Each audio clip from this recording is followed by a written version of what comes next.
So we're here at Duloe Stone Circle in Cornwall, and this is made of quartz. This is one of the, not many stone circles like this. Number one, it's very small, and it was only really discovered properly in the 1300s and officially recorded in the early 1800s. And the thing about this one is that not only do the stones go very deep into the ground, there used to be a hedge or a sort of bank going right through the middle of this, so that's why it wasn't discovered. But this is one of the rare stone circles we find in Britain. All the better ones you find down in Land's End, but this one is really impressive, and there's a real energy signature here that Sean's just been telling me about. So we're going to get Sean Kerwin, the geomancer, here to give us more of a geodetic, energetic explanation of the circle itself. This is a beautiful circle. It's very small, but it's delightful. And the first thing when you enter the field is the actual etheric aura that the circle creates. And as we go further, closer in, well, I'm now going to douse with some grids, and as we get closer I start to pick up bands of grids. These are Hartmann, 1, 2, 3, and again 1, 2, 3, 4, 5, 6, 7, and 1, 2, 3, and then 1, 2, 3, 4, 5, 6, 7. And here they're really bunched. And this is classic of a sacred site, because the Hartmann grid represents the kind of ordinary consciousness of the mundane world. And as you come into the sacred site, so as you pass this last band of grids, it's 3737, as you pass this last boundary, you're into sacred space. So from this point on, there are no Hartmann grids, at least not the small ones. And yeah, there are none, which is classic of temples, quoits, standing stones, and stone circles. So the adjoining farm is called Stone Town, which I think is a classic name for this particular site. There's no traditions, there's no folklore, there's nothing really that says too much giving away about this particular site. But in 1858, the hedge that went through the middle was removed by a local priest from Plymouth. And this is when they realised this was actually a stone circle. And you can see some of the flattened stones just down here. This would have been where the hedge went through in that direction.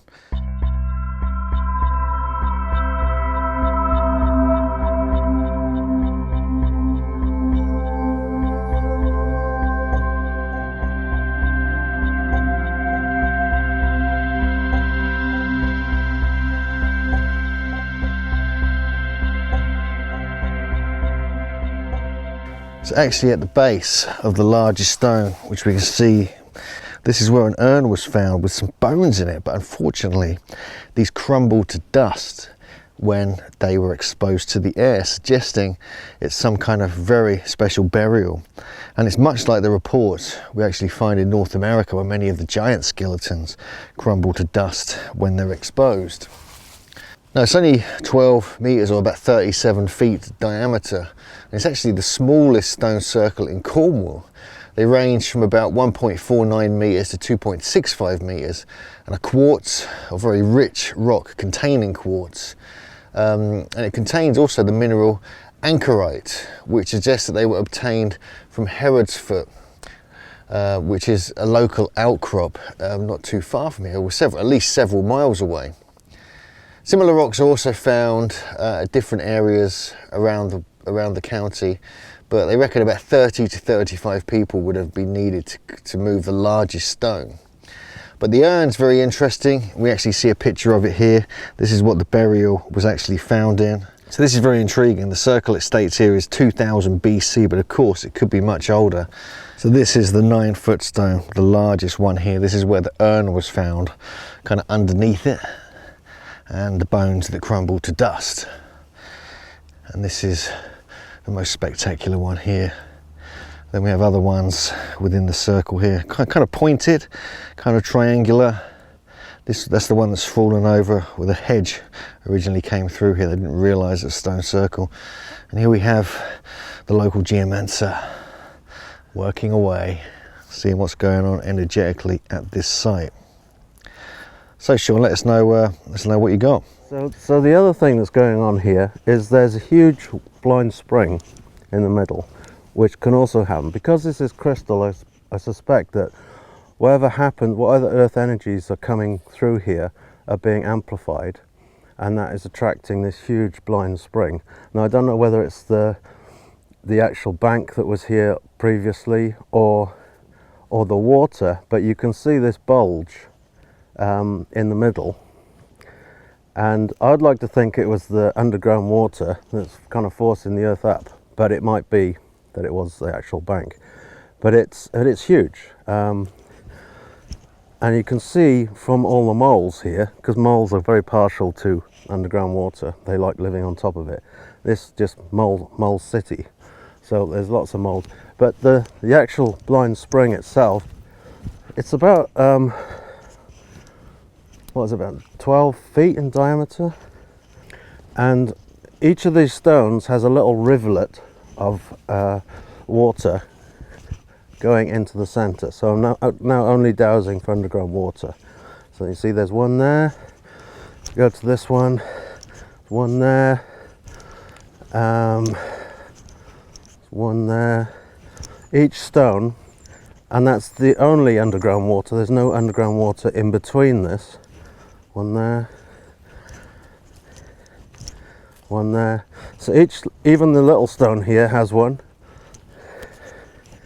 and all these are being fed from the blind spring.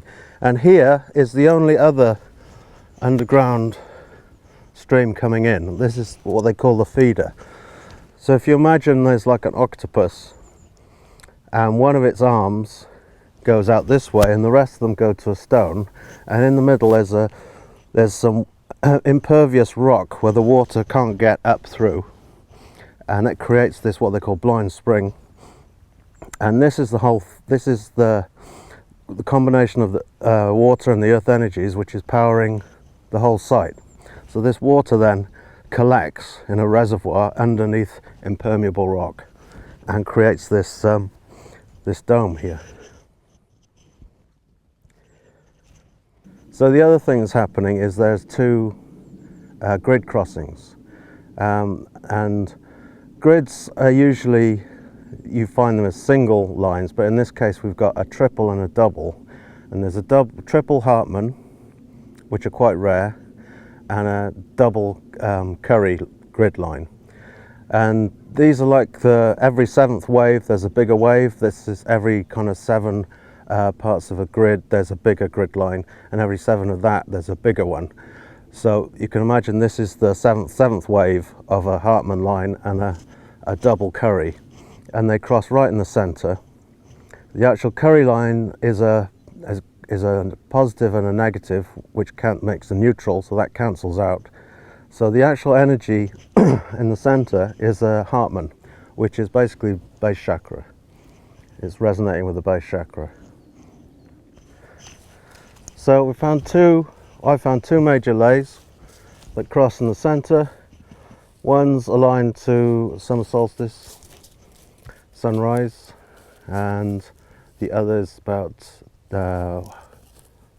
let's say 150, so it's not a solstice or alignment, but it's good. I mean, it's for a circle this size to have two major lays cross here, it's really good. So after a bit more investigation, we found another lay which goes that way. Actually, it goes that way. It's flowing this way and it's hitting the edge of the circle. So what this does, it kind of creates, like if you imagine a bicycle wheel and you spin it with your hand, that's what the lay is doing to the energy of the circle. It's spinning the circle. And having cleared the lay and the other lays inside and done some clearing on the water, the actual energy now is, the vortex is really high frequency, and that's the pulse of the energy. It's the energy pulsing out from here, and that's to do with the blind spring, the two lays, the grid lines, and obviously being amplified by these beautiful crystalline stones. I love these stone circles, especially when they're made of quartz. It gives it a real energy, and there could have been other factors at play here. Already, Sean says he's discovered underground water springs, spirals, and other such things. And no doubt there's earth energy currents here. And a church was built nearby as well, suggesting they knew this as a sacred site. They wanted to expand on that. As time went by, they were Christianizing the pagan sites.